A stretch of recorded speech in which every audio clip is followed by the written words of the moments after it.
version underground, c'est peut-être Paris version souterraine. En tout cas, la mairie a le projet de mettre en valeur les sous-sols de la capitale. Un appel à projet a été lancé en mai dernier pour 34 sites à réhabiliter, des stations de métro désaffectées, des anciennes gares, des parkings, des tunnels. Architectes, artistes et promoteurs avaient jusqu'à aujourd'hui pour faire leurs propositions. Les précisions signées Guyane Gallic. Des milliers de mètres carrés à l'abandon, les souterrains de Paris ont un énorme potentiel encore inexploité, comme l'esplanade des Invalides qui abrite 13 000 mètres carrés de sous-sol, vestige de l'ancienne gare aujourd'hui oubliée. Avec l'évolution des transports, de nouveaux espaces autrefois dédiés à la voiture se sont libérés, des parkings souterrains ou les tunnels des voies sur berge désormais interdites à la circulation.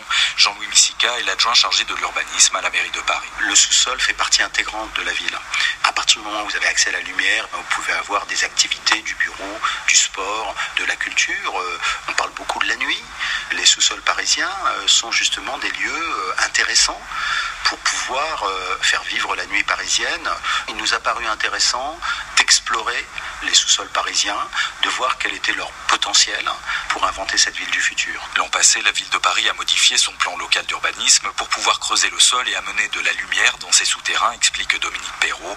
Il a été l'architecte de la Bibliothèque nationale de France. L'idée, c'est d'ouvrir ces espaces souterrains et de les relier, de les faire vivre avec l'espace public. C'est pour ça qu'il faut percer le sol, que ces espaces, évidemment, représentent des mètres carrés et ont donc une valeur importante. Paris veut suivre l'exemple d'autres grandes métropoles comme Singapour, Hong Kong et surtout Montréal, qui ont su exploiter au mieux leurs espaces souterrains.